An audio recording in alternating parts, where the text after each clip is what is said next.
Okay.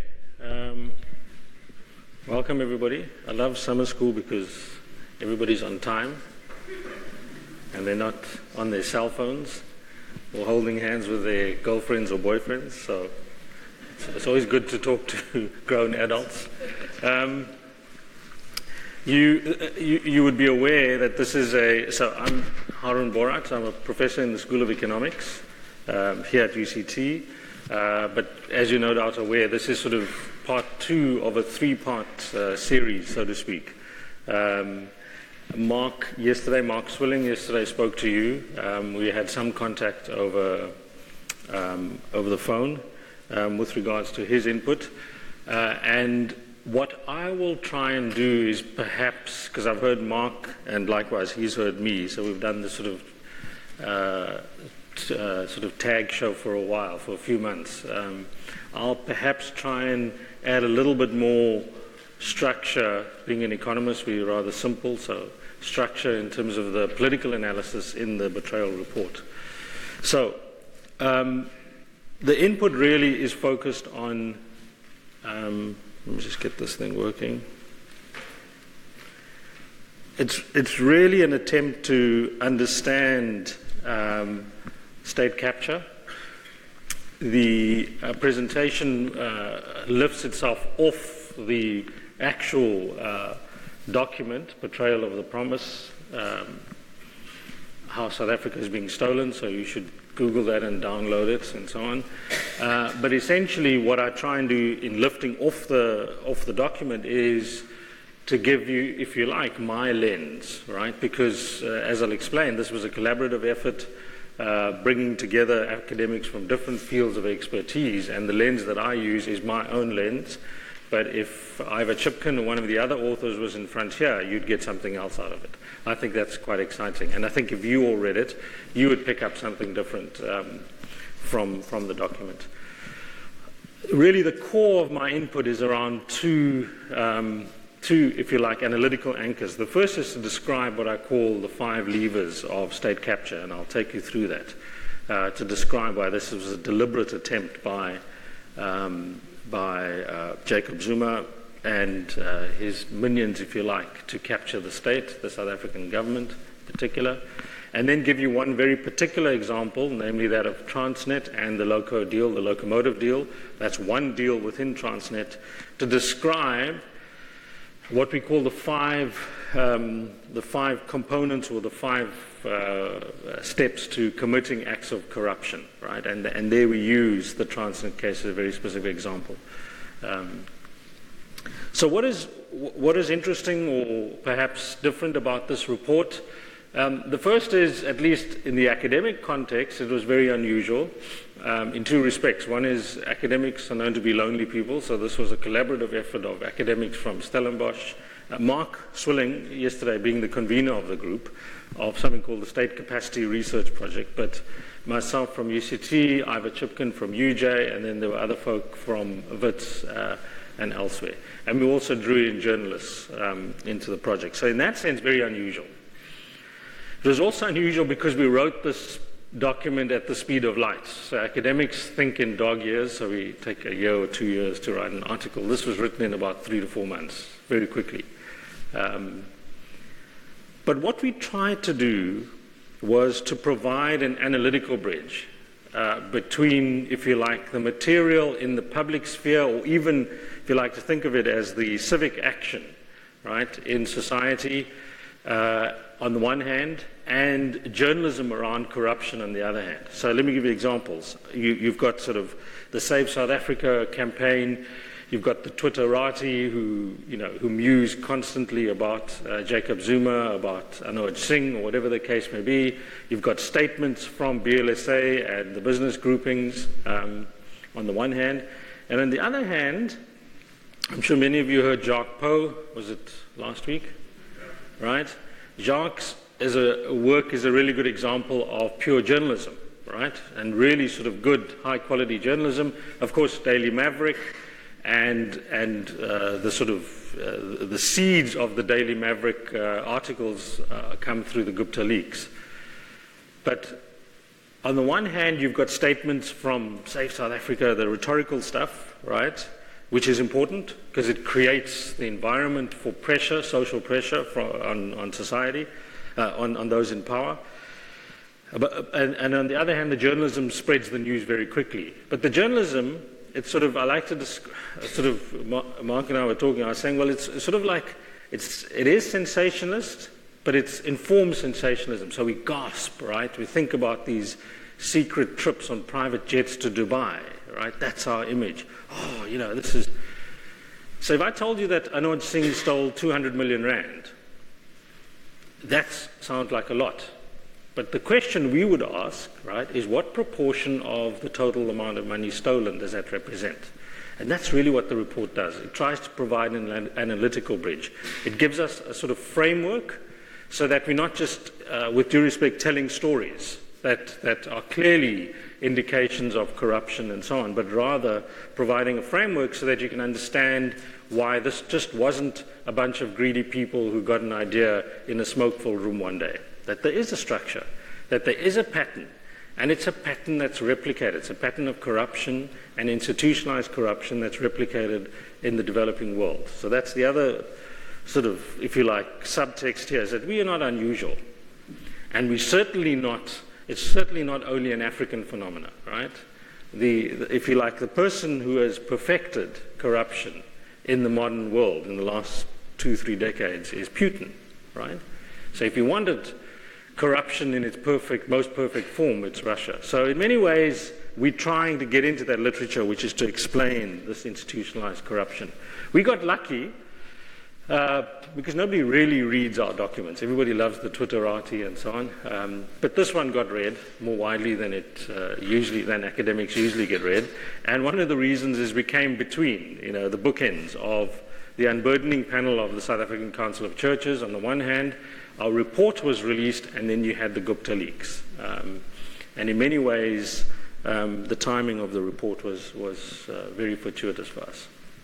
Okay, so what is the structure? What is this form of institutionalized corruption? Well, it's very clear, and we can see it, well, at least we observe it in the South African context, that there are often 5 levers, if you like, that define, that represent a captured state. Right? And I'll go through each of these in detail. But the first is you've got to make sure that you find a vehicle for state capture or, if you like, stealing from the state.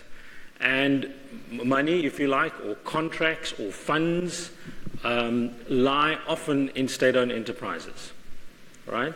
There is a contract, for example, that's a huge one in the Department of Social Development. So if you make sure through corrupt means that you have access to the grant provisioning contract, well, then you've got some money that you can lay your hands on.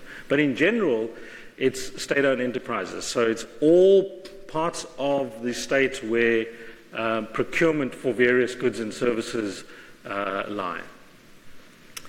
The second is you've got to complement the repurposing, right? The changing of the governance structure of these state-owned enterprises so that you control them. You've got to complement them with entrenching a parallel and weak governing structure. And that, as we'll see, involves Jacob Zuma ensuring that he's got a very weak cabinet. The third is the one you heard Jacques Pau saying for the first time. I mean, if you took that quote about Jacques Pau saying, the question I'm most often asked is, am I afraid for my life? Now, that's a question that should have been asked in the 1980s, right? Not in democratic South Africa, but that's what's happened in the last few years is the rise of the shadow state. And many of us have personal experiences because of what Zuma has done to the state security apparatus. And as I'll get through this in detail. The fourth is almost because of the first two, you begin to legitimize rent-seeking, what economists call rent-seeking, but is essentially corrupt behavior through all layers of society and all layers of government. But actually, as it turns out, that the apex of institutionalized state corruption is to make sure that you control the Ministry of Finance. Right? That's true in every part of the world, and it's no different in South Africa. And so the final frontier, right, which of course we saw with the firing of Nene, was to ensure that that Jacob Zuma controlled the National Treasury. So let's go through each of these.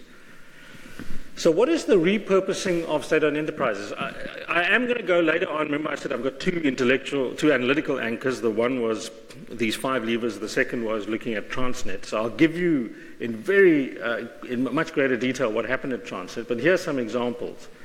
The first thing you've got to do when you repurpose a state-owned enterprise is that if you are, and we have these models of corruption in the text, right? But if you are, if you like, what we've called, these are the political scientists, what do they call them? I think it's later on, the patron. So Jacob Zuma in this model, political scientist model of corruption. So here I'm on slippery ground because I'm the economist. So my job was to make sure that they didn't say neoliberal too many times. But so in the political scientist terminology, they have the patron. The patron or the don is the most senior person that controls the levers. That would be Jacob Zuma in this description. But if he wants to control state-owned enterprises, he cannot reach over, right? That would be too obvious, so to speak. So he needs a malleable Minister of Public Enterprises. That is currently Lynn Brown, but it was Malusi Gigaba, right? So during this period, Malusi Gigaba, right, a very important appointment, if you like, in marking the watershed moment when corruption becomes seriously institutionalized. It's no more sort of picking up pieces of procurements through insider deals, 100 million here and there. But it's more about, well, if we have a malleable Minister of Public Enterprises, he, right, in this case Malusi Gigaba, will then allow for systematic reconfiguring of the boards of the state-owned enterprises. And the reason you want that is because at the board level, you can start divvying up state contracts to your buddies. If you control the apex structure of a company, right, you can then ensure that the company is directed in the way that you would want it to be directed. So Gigaba then plays ball, right? And there are few events which show that he is beginning to play ball, and one can see many of these others, right? Is that there was a little event at Cabinet, right, which started some of the early warning signals around state capture, and that was there was an official known as Iqbal Sharma, right, who was actually a fairly junior DTI official, whose name gets filtered up by the Guptas, up to Malusi Gigaba, who then takes it to Cabinet and says to Cabinet, I want him to be the new chairman of Transnet's board. Cabinet throws it back because they look at the CV, so there's some check and balances, and they say, no, he's too junior. He backs off, does Gigaba, but Sharma still ends up on the board. So that's a key win, if you like. So we've got one of our people on the board, and I'm giving you a sort of a sliver of what's happened to these boards, right? Over time, these boards get restructured, so it's more than just Sharma. Turns out that in this particular case, in this period, he's instrumental, but there are others that are also playing ball.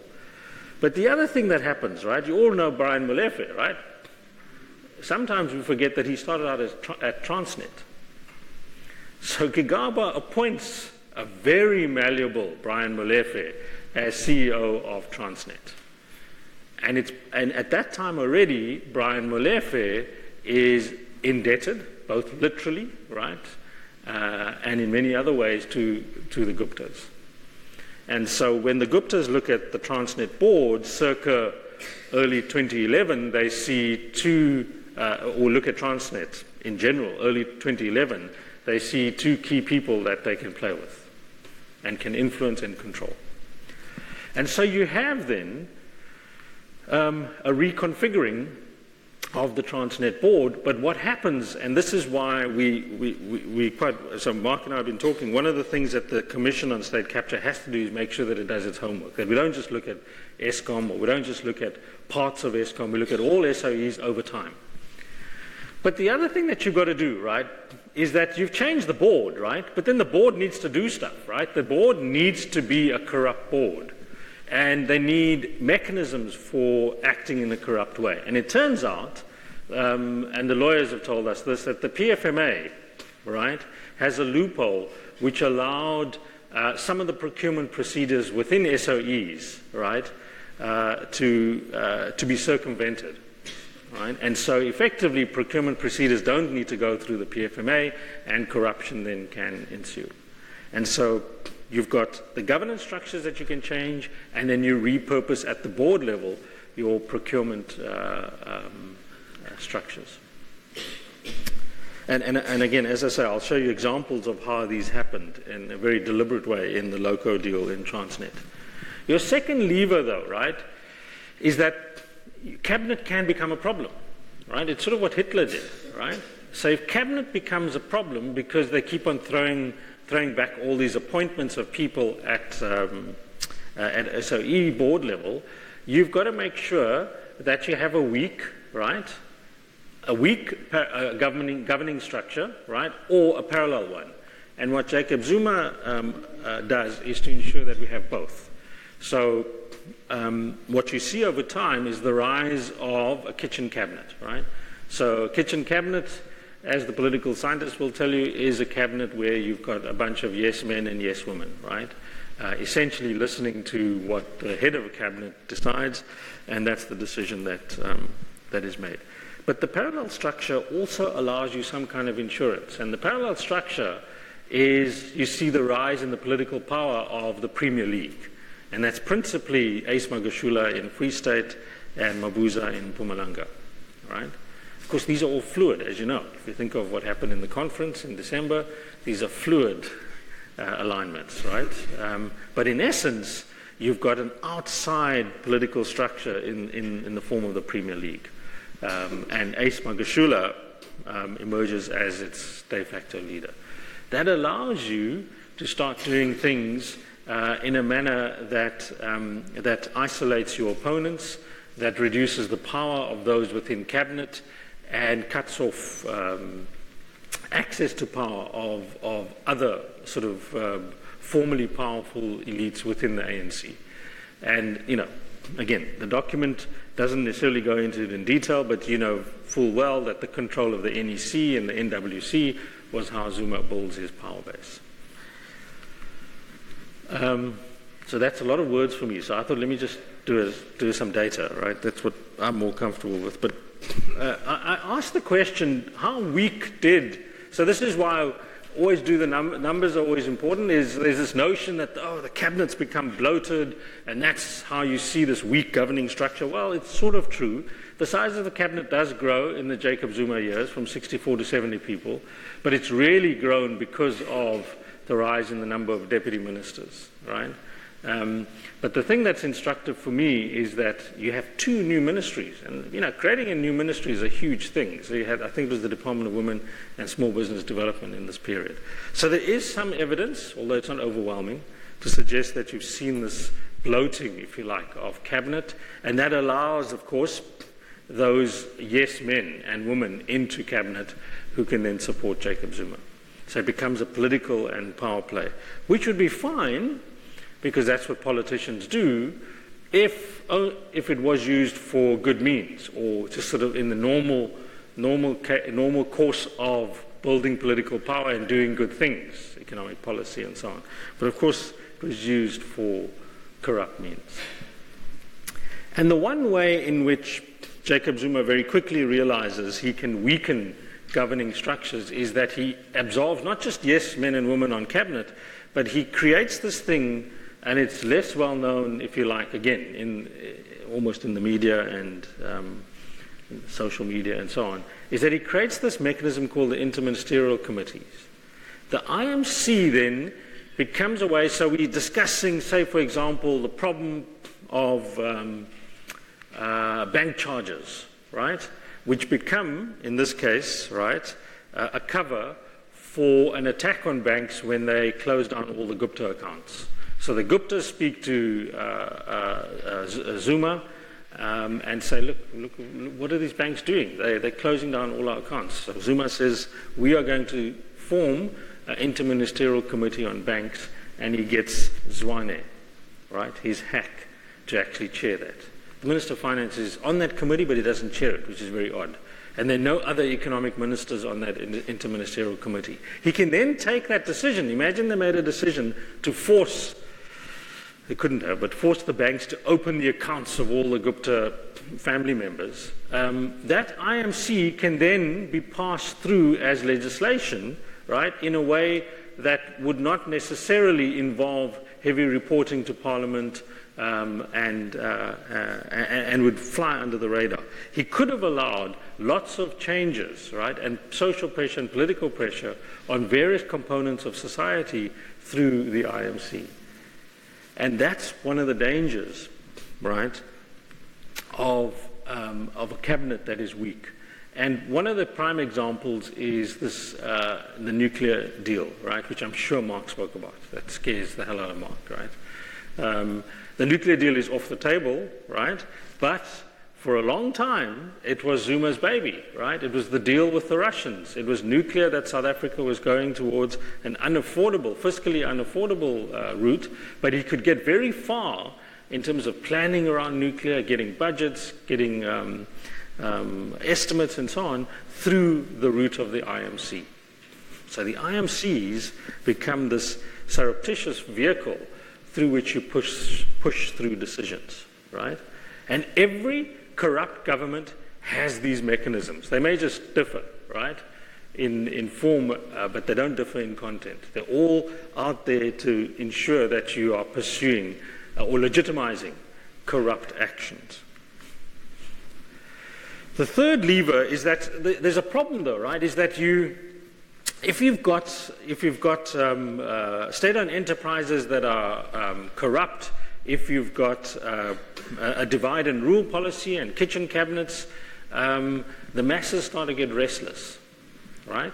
And the masses are fine if they're disparate and restless, but they're not. It's not fine if you have political leaders either from inside your own party or outside your party or from the union movement or from the EFF, for example, who are beginning to say that this is wrong and to point out that what you're doing is corrupt and so on.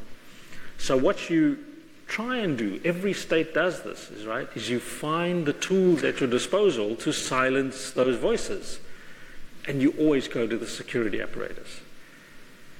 That's not the instinct of most presidents, but in Zuma's case it was the most instinctive thing, because that's the history that he came from, right? He came from the intelligence services. He was a key man in the intelligence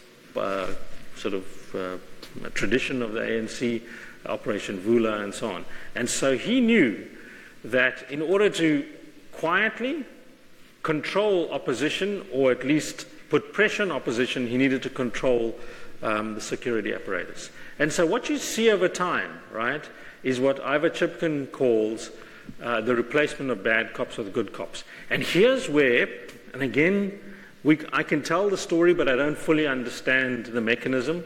But you can tell how, as you've all read President's Keepers, the illegal cigarette trade, right, and all these sort of nefarious characters that are associated with SARS and gun running and so on, right, become linked to this institutionalized corruption. I don't think, though, that in every single case there was an attempt to say, well, okay, let's start an illegal gun smuggling network. But what I think happens, and this is where you need the theory and the paradigm, is if you create the environment that legitimizes illegal activity, the others begin to thrive. And I think what starts happening is that the entire police service gets out of control. Because they're not focused on fighting crime, they focus on facilitating a political agenda. Right? And if you focus on facilitating a political agenda, lots of bad things can go on. And so the idea from Ivor Chipkin and others at his institute is that you see the steady replacement of good cops by bad cops. And Ntlhameza and all these others are an example of this. The other thing that happens, and this is where Poe's book is important, you see the security and intelligence agencies becoming, if you like, culled of all the good people. and replaced with loyalists to deal with troublesome individuals. So many people that are being followed, that are being monitored, and so on. It's all in pursuit of the political agenda. It's not just about individuals, right? It's about ensuring that you control all elements or institutions of the state and the security apparatus. And that includes the hawks, right? But also, as it turns out, SARS. And Jacques gave a very good, I thought, analysis of why Zuma went for SARS. He didn't just decide to give Moyane a job, right? There's a deliberate strategy to protect himself, right? So he captured SARS. And you see that in the case of hawks and all other elements of the intelligence services. So the hawks is really important. I'll just say one quick thing is that I think people understand this now, but in the height of the, if you like, it's funny to say this, in the struggle against Zuma, right? When Pravin Gordhan was fired, people kept on saying, well, we will just go to the police and report corruption, look at the Gupta leaks and so on. And so that's what the DA and many others did. They went to police stations and they reported acts of corruption, and they used the emails as proof of acts of corruption. The reason nothing happened is because even if you had an honest cop at that police station in Claremont or in Rondebosch, the rule of law says that if you are accusing somebody of corruption, you have to pass the case on to the hawks. That's what the law says. So all you have to do, if you're a corrupt leader, is control the hawks. That's all you have to do. And so nothing will happen, right? And Pierre de Vos, who's also here in this building, is fond of saying, the law can take you only so far, right? So the law took us to where you can submit an affidavit accusing somebody of corruption, and you can go to the police station and the law will take it to the hawks. But the law can't change Sean Abrahams. That was his point, right? It's the politics of those institutions that's really important. So, the other thing that you do is once you've set these, if you like, you've set the tone, is that the entire, all the layers of the state become orientated towards corruption. And the dairy farm is instructive because the dairy farm is not Transnet. Transnet is the repurposing, right? It's the repurposing of a state-owned enterprise. It's part of this grand Gupta thing. The dairy farm is an example of how you've set the tone. So if you've set the tone that you can steal big, well, why not steal little? Let's go to the dairy farm, because whether it's provincial government, whether it's local government, whether it's the mayor, whether it's a part of a road contract that we want, it's now become a way of doing business. And that for me is this, if you think of the road, if you like, the road we would have taken if we had a different political outcome in December, that was the road we were on, right? Where corruption permeates its way into the society and it becomes a way of doing business, right? The economists would say that it's a cost of doing business, right? And in some cases, it's an acceptable cost of doing business because it's a predictable fee. But that's when you get this rent-seeking state that begins to play itself out. And the smaller deals are an example of that. But the problem is, if you had Pravin Gordhan and Ntabisi Jonas, right, in the National Treasury, they could go and knock on Molefe's door at Eskom, right, and say to him, but hang on, why did you sign this deal, right? Or say to the Denel CEO, which they did, why are you giving, which is what the DG of National Treasury did, why are you giving why are you giving preferential access to the entire Asian market for armaments to a company called VR Laser, I think it was, VR Laser Asia, that has no prior experience or expertise in this market and in this product range. And the reason, of course, was it was a Gupta company. But the National Treasury then is the final frontier. The National Treasury at that level can be, because the National Treasury can then say, well, we won't allocate you any funding, right? Or we will start squeezing you on all fronts that we can through the fiscus. Very crucial way in which the National Treasury can set the tone. From the economist's perspective, you would have seen now that the bond markets are crucial for SOEs. The National Treasury sets the tone, right, for how risky those bonds are. Right? And if the National Treasury begins to knock really hard on subtle forms of corruption, debt raising becomes much harder for these SOEs, and that's what we're seeing playing out now. And so that's what Jacob Zuma realizes, right? And the Guptas realize, because they constantly, and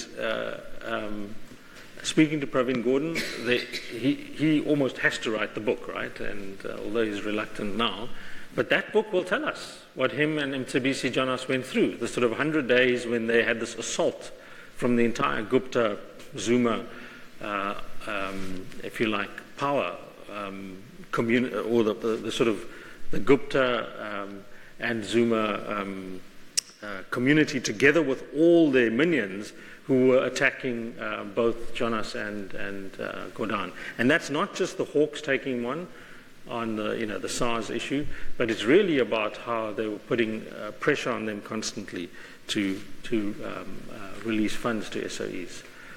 But the other thing that Zuma realizes, and again, this is where hopefully academics can be useful, it's not just about the firing of Pravin Gordhan because he's an honest man and he's the last bulwark to corruption. Well, what's going on is that the Financial Intelligence Center, so maybe I'll pause here.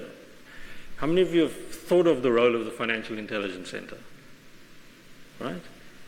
So why is the FIC important? Yes, all the money transfers, right?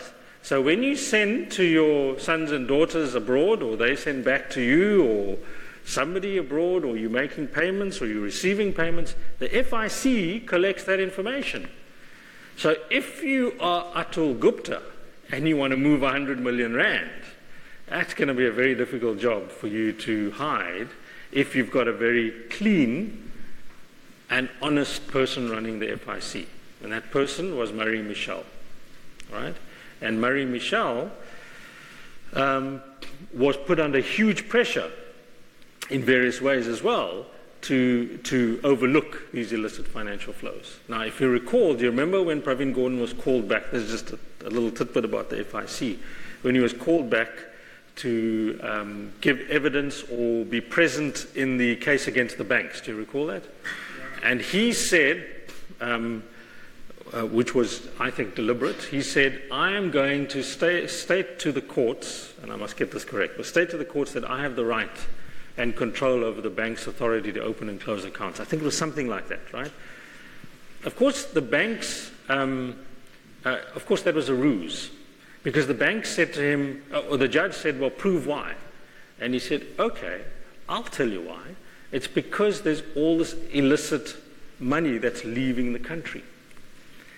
And the work that the FIC does in tracking flows of funds is confidential information. So this was a way for the courts to subpoena that information. And that allowed to enter into public record proof, if you recall, right, of all these massive transfers from these Gupta-linked companies to the Bank of Baroda. So the FIC then becomes the bearer of all these secret illicit financial flows. And that court case was an opportunity. So Gordhan loses the court case. Of course he does, right? Because he can't determine who the banks can open and close accounts for. But it was his opportunity to say, well, I'll show you why. See, there are people stealing. Here's proof. So introduce into public record what you weren't able to. That then becomes a big problem for the Guptas. And so the National Treasury, if you like, the big prize is get rid of the ministers, replace them, right?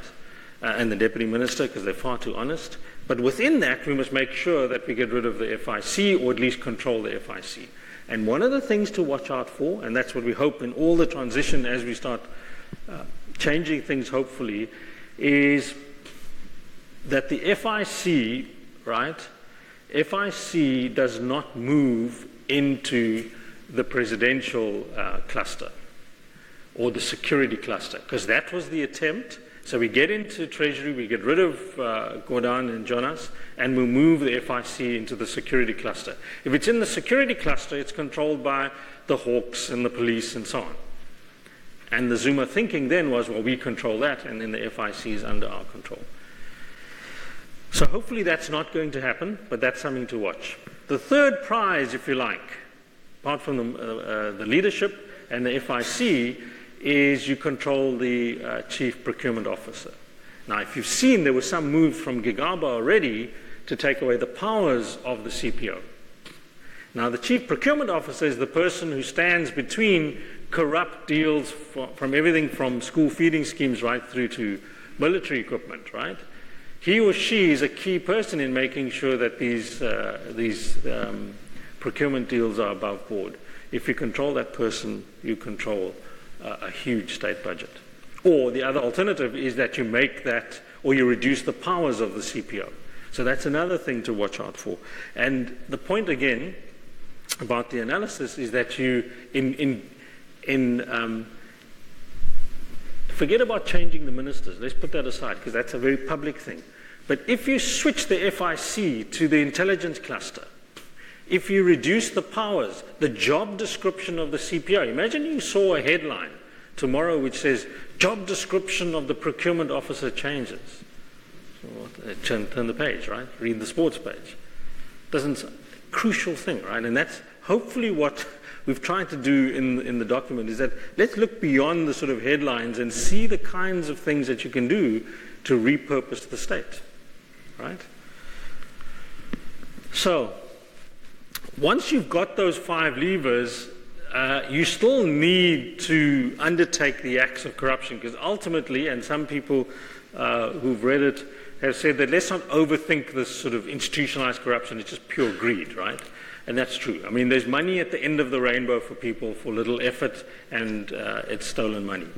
But again, if you're going to steal big, you have to do it fairly carefully. And so what we outline in the document is a particular case of corruption, which is the Transnet case, and in one deal, as I said, which is the locomotive deal. I'll take you through, given that deal, the 5 steps, if you like, to corruption that you can see. Okay? So the first step is one we've discussed already. If you want to commit an act of corruption through, well, firstly, find a big nest egg, right? It's no use coming to UCT. There's no money here, right? So you go and find a company or an entity, firstly, that has huge cash holdings or procures large amounts of goods and services, put it simply, right? And secondly, one that you can change the governance structure of, right? It'd be very difficult to do this at Woolworths or Coronation or whatever. So, state-owned enterprises, one would be Transnet. We saw that Gigaba becomes the Minister of Public Enterprises. He then, as I said to you, right, he is in this model of corruption, the entrepreneur, because he's looking out for deals, if you like. But the patron is Zuma. But the Minister of Public Enterprises and the current one can only appoint, right, or fire board members. They can't dabble in procurement. So what do they need? They need middlemen or brokers, or middlewomen, right? And that's where, in the Transnet case, in particular in this period, and in this one particular deal, it's Iqbal Sharma. I must emphasize that the other members of the board, we only concentrate on him, but the others that we pick up in our report, but certainly across different deals, across different state-owned enterprises, there were different individuals that were playing the role of the middle person or the broker in these acts of corruption. So as I said to you, he gets rejected as chair, but he still gets appointed. But at the same time, Brian Molefe was appointed CEO in 2011. So here's the quiz for the evening. Who is the CFO at Transnet? Anoj Singh. So suddenly this thing becomes quite clear, right? So we do what we can at Transnet, and then we just move across to Eskom, because that's actually a bigger prize. So Eskom is the single biggest procurer of goods and services in the country, right? And so that's, you begin to see how this network, right, of brokers are going to put deals together. But again, the brokers sit on the boards, they need a mechanism, right? And that's what we've called the switch, right? And in Transnet, they created something called the Board Acquisitions and Disposals Committee, right? Now, I must admit, I have no clue what that mechanism was in the Eskom case. And part of the reason was that a lot of this information we got was illicit, right? It was secret information. It was given to us by anonymous people. We got hard copies of numbers of bank accounts. It was crazy stuff, right? Now it's more exciting, or more possible, if you like, to go into Eskom, right? And with the new management and the new board saying we're going to open up the books. So we can then understand, right, openly, if you like, what the mechanism was. We figured out, right, or we were told, that there was this committee that allowed, or subcommittee with the board, right, that allowed all tenders worth more than 2.5 billion went through the subcommittee. So guess who's the chair of that committee, or the subcommittee? Iqbal Sharma. So he then sits on this heap of procurement deals, right? And of course, if we control that, you can start allocating. And you can allocate fairly, right? Because that's what you're supposed to do. That's what all auctions or, right? So my famous example is that's why telecommunications, right? Or any license-based industry is always up for corrupt practices and behavior. Is because if I'm the Minister of Telecommunications and I'm corruptible, I can make sure that my buddies or my daughter, in the case of the Angolan president, gets those cell phone licenses, right? And so here again, right, if I control the procurement process and I can follow the rules, or I can make sure that I don't follow the rules and ensure that my buddies get the contracts for a kickback to myself. And so begins the process of corrupt tenders being allocated to the Guptas in the Transnet case. But what are the, I mean, you can't just, there's got to be a structured way to steal money. I know it sounds strange, right? So you have to have a plan, right? So you can't be stupid about it, right? And so the plan, right, as it turns out, is to divvy up, if you like, allocations of funding or allocations of the procurement contract through three channels that, at least in the Transnet case, that we can identify. One is for professional services. The second I've called insider procurement. I'm saying because I don't think it's in the report. That's my sort of labeling. And the third, for want of a better term, is information technology. So let's see how the 52 billion, remember this is only, okay, let me just pause here. This was a tender, right, for 52 billion rand for the purchase of 1,000 odd locomotives. The tender, right, eventually went to China South Rail. So something has happened, right, between the Chinese, China South Rail, and the Guptas, right, or the Gupta Empire in respect of that deal. We don't know enough, right, but there's clearly a corrupt act in the fact that China South Rail got this deal, right? Who did they pay? Where did the bank transfer happen? That's all part of discovery, if you like, part of what we're trying to find out. Now, if you recall, is it Lord Hayne? Right. So Pravin Gordhan says connect the dots, right? So China South Rail's bank account sits in Hong Kong. A lot of Lord Hayne's data about illicit financial flows was Singapore and Hong Kong. So there's something going on about HSBC and bank accounts and illicit financial flows that sits abroad. And I can almost guarantee you'll find some of that 52 billion of this procurement deal in those transfers. So what are their three steps? I've got about 10 more minutes. I've been told we have to stop at 8:30, and I was told, okay. So in terms of professional services, what happens, right? This is the case of Trillion. So you've seen Trillion in the news, right? So why is Trillion so important? Well, Trillion is if you like, is the conduit for invoicing all state-owned enterprises for professional services, right? So I go along to Mr. Sharma and I say, I'm Trillion Capital. I provided you professional fee advisory services on this deal to purchase these locomotives from China South Rail. Please pay me 170 million rand. We have seen invoices, right, that my daughter, who's 14, could draw up. And the invoice is from Trillion Capital, and it says, for professional services, China South Rail, locomotive deal, 20 million rand. 3 lines, right? And there's no paperwork. There's nothing to represent what work was done for the money in respect of professional services, right? When auditors come into a company, they'll charge an audit fee. And you ask them, what have they done? Well, they'll give you a list, right? They'll give you, internal audit, external risk assessment. They'll show you all the documents. And then finally, you'll have the annual financial statements or whatever. You'll have documentation. There's nothing of the sort. And so Trillion becomes this, I think, right? So again, we need more analysis. I think it becomes the cash cow because it's the easy one. As long as I can, if Iqbal is willing to sign off on these professional fees, well, then it's easy because I don't have to do anything. I just need to send him sort of every quarter, right, an invoice for professional fees. That's the person in charge there is Eric Wood. And I urge you to read the report on Trillion Capital by Jeff Budlinder, right?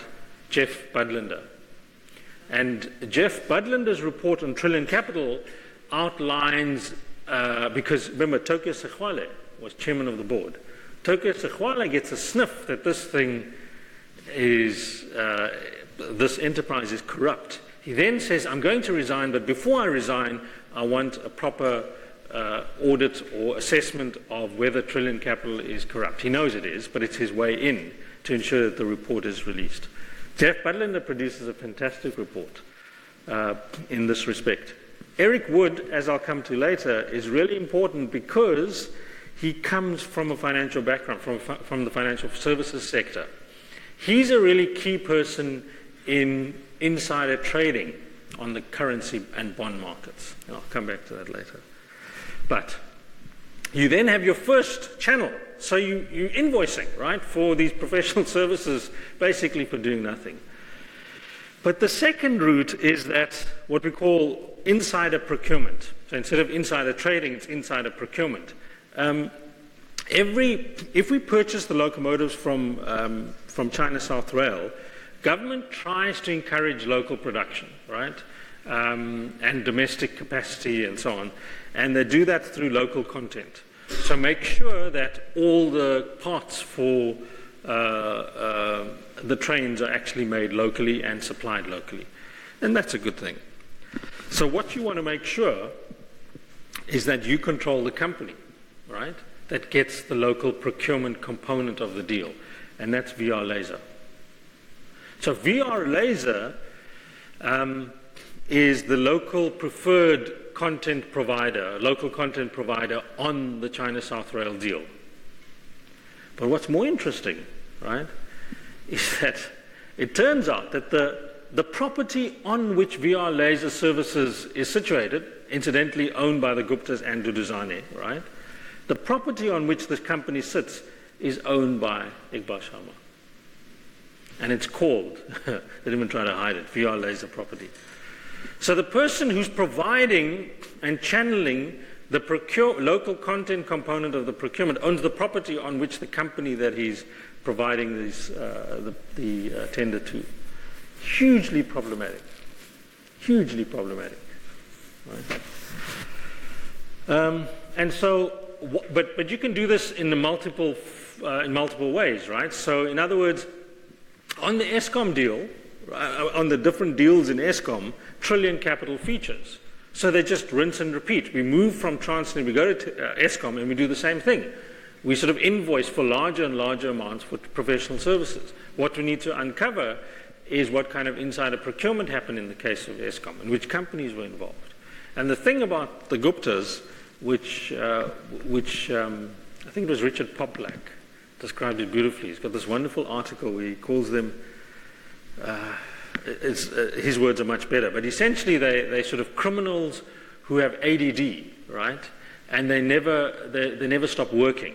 So they're hard-working ADD criminals. So in other words, they wake up one day and they've got 75 companies, and then they'll open 30 in one day, and they'll move from computers to mining, and then the next day it'll be cars and so on. And they just, anything that comes to them, they buy or they engage in corrupt behavior. And why that's important is because I don't think we've even begun to understand how deep and how pervasive the Gupta network is. If you just look at the dairy farm deal, I think the laundering of that money went through something like 15 companies, just on the dairy farm, right? And again, you've seen some of the reports that have come out from the laundering of money through the Indians, right? And you see the number of companies involved. But the third element is perhaps the most classic one. It's the fixer's fee, right? And that's where your multinationals are complicit. It's SAP, and the other one was Neotel, right? And here we'll have some bragging rights, right? But the academics don't do themselves any service in terms of publicizing the work. We spoke about the SAP story in that report last year, and it only broke 6 months later, right, in the media and so on. But this is in the report, right? That what happens is the Guptas via Sharma and the whole network and the brokers, they go to the SAP doors and they say, we'll guarantee you, right, a component of the Transnet deal, whatever that would have been. In this case, it was an IT solution that they needed. In the Transnet case, as long as you bring in as your partner global soft tech solutions, which in some cases may actually do something, but in other cases may do nothing, and you get a fee. As long as you give us 10% of the deal, we'll guarantee you the deal. This is the most common sort of global form of corruption. It's where you are sure to get the mining contract as long as you pay company A 10%. And it's the sort of the fix-it fee. And that's an act of corruption, and this is where economists argue, is that as long as it's stable and predictable, it's fine. As long as it's 10% all the time, everywhere, it's just like a tax, right? Of course, the distributional consequences and so on. But that's essentially what happened in the Transnet case. They went to Neotel and did the same thing, and they said to Neotel, pay Homix, right, a certain fee, and we'll guarantee you a certain component of the Transnet deal, relevant to Neotel's expertise. Homix is a very clear example of pure stealing. So it's possible global soft tech solutions did something. Homix is a postbox company, right? Homix is nothing but a postbox in Fordsburg. There's nothing else. But Homix is crucial, right? As we show we've got a beautiful diagram in the report, right, where we show how Homix is the portal through which all the money, right, actually I'll come to the next slide, all the money leaves the country via Homix, right? And you only need a postbox company for that. So essentially, you make sure you get a finder's fee, right? And in doing so, okay, so we estimate, right? And I think this is the tip of the iceberg. 100 million was made by Homix in the data that we have. That is the tip of the iceberg. There's much more, right? So through these kinds of deals, 100 million is what we could uncover. So the problem is, right, you've got all these elements. So just remember, you're stealing in quite a clever way, because you've got the services component, you've got the local content procurement, and then you've got this sort of the classic fixer's fee. So all those three, you've stolen the money.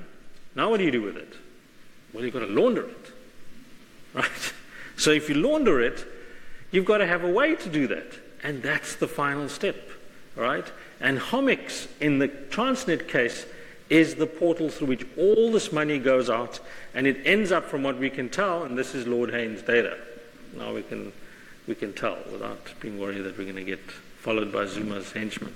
Regiments Asia, Tequesta, and Morningstar International. Those are companies sitting in Hong Kong, right? And all the money was laundered from this Transnet deal via Homix into these three companies. And that's it. It's done. Right? The money goes.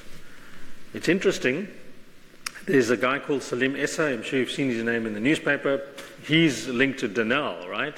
But it's interesting that Morningstar, right, which is this company here, shares a Hong Kong address with 3 of Salim Essa's companies. And you would have read that Salim Essa is now prepared to sing for his supper or his freedom. And so you can bet that all these stories will start coming out. But in many ways, once you've laundered the money, that's the final aim, right? And it doesn't mean that the money stays abroad, but it becomes clean, right? And there are all these fancy mechanisms. We don't know enough yet. At least we don't, but it has been researched of how you create export companies and you create fake invoices and then the money can come back and so on. There were rumors, for example, that Jacob Zuma's campaign would be funded by this kind of money and so on. So you can imagine how paybacks, right? For example, the wedding, right? The dairy farm paid for the wedding, but the way it happened was that it needed to go out and come back in, all right? It wasn't simply from the dairy farm straight to the wedding. So, final slide. As you can tell, we think we've uncovered quite a bit, but in my view, at least from the economic side, there are a couple of big questions. The first one, and we will hopefully embark on this research, maybe much more slowly this year than last year. The first one is, why were these guys so effective?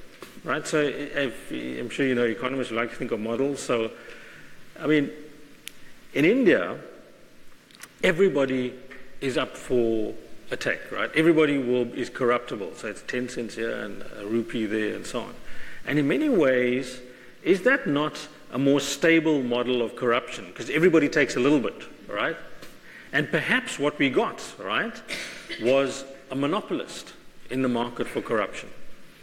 And the monopolists were the Guptas and Jacob Zuma. And they became so dominant and became so prominent in the society's minds that there was a reaction against them. So perhaps the instability is not generated from corruption per se, but the fact that you had a monopolist operating in the market for corruption, right? And I think they've probably done the society a service. So let me put it differently. Imagine we all had a sense that everybody in the society, all 50-odd million of us, were on average stealing 300 Rand, or 500 Rand, or 1,000 Rand per year. Do you think we'd have the kind of reaction we had last year? I don't think so. That's sort of a perfectly competitive model of corruption. Everybody's on the take. Everybody's taking a little bit.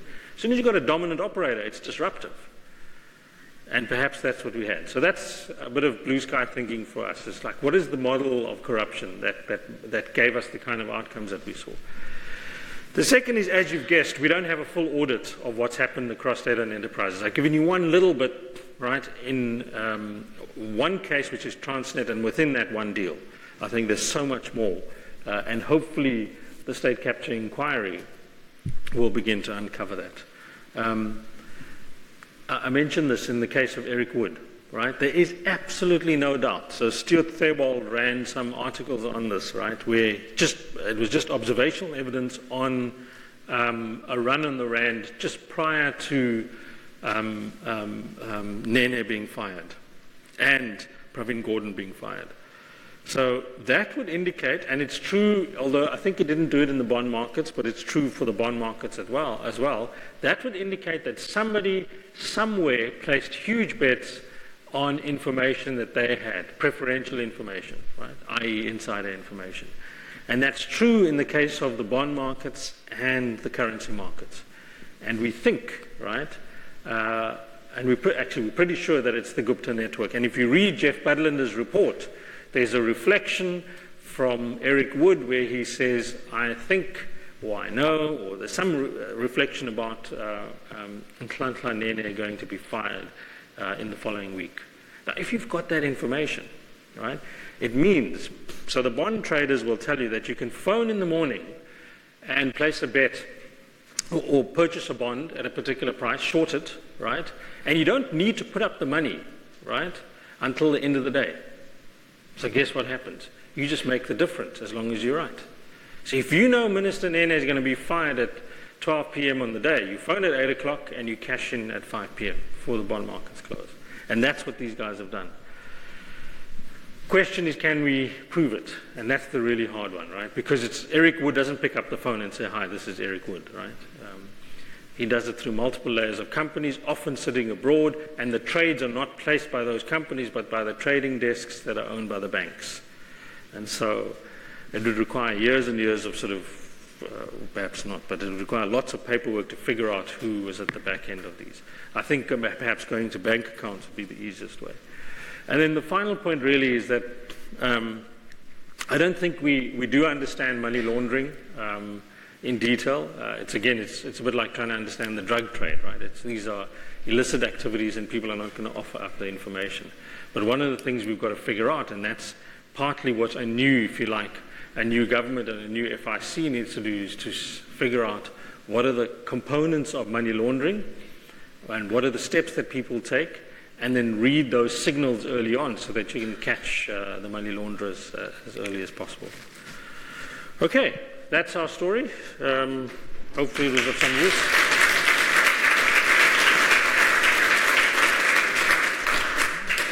Okay. Yeah. I've got one question, and that is, how are you going to recover this money that was stolen? Well, substantial amount of that will be recoverable. well, so remember, some of it's been spent, right, on wedding cakes, right? So some of it, right, so as long as one figures out that you're never going to recover, well, there's even more than that, is how much was stolen, right? There's some exchange in Washington that can help us. No, so there's lots, as long as, my view has always been that if you have full information and you know all the deals that occurred, right, that's already a big job. You can then start going through who accessed what type of money, who was. So remember, in the dairy deal, there's the wedding and so on. But in those different steps of laundering the money, everybody's taking a fee, right? And if everybody's taking a fee for the asset forfeiture unit, they've got to make a key decision, right? Is what is the cost to the fiscus, right, of people's time and so on, of actually trying to go after these people, right? So if somebody in India got, I don't know, R1 million, but it's India and it's a bilateral treaty with the Indian government, you don't know if you can trace the person, maybe that's not worth it. And so, yes, so my point is that, so there are other forms though of stealing that you can get hold of when it's not cakes but it's aeroplanes, because then you can seize the asset, right? And I think that's the easy win, right, is you find all the assets that the affected individuals own and you seize those, right? And they can't do anything with it, they can't sell it as long as, or until they're found guilty or not guilty by law. And that's what the asset forfeiture unit has done. Can we feel comfortable that we've gotten all the money? No, we'll never get all the money. Can we feel comfortable in knowing that they're probably going to be prosecuted? I think so. How many people will be prosecuted is always a trade-off, right? So if Salim Essa, let me pose this to you. You're now the head of the asset forfeiture unit. Salim Essa, who's clearly a criminal, says to you, I can give you 2 of the 3 Gupta brothers, but I must go free, and I don't know about the 3rd brother, and you have no other information. You take it, and then you're in trade-off territory, right? And so I think that's always where we're going to be playing with this kind of stuff. Yeah. Does South Africa have conspiracy laws? Because in other countries, the way you spread a net around the whole network is through conspiracy laws that have asset forfeiture provisions written into the law. That's a good question. I have no idea. I'm sure that if there are elements of the law that would allow the asset forfeiture unit to show that you are an interested party in a particular illegal sale, right? In the case of Iqbal Sharma, right? The fact that he owned the property on which, right, is clearly an illegal act and he's a conspiracy to that deal, right?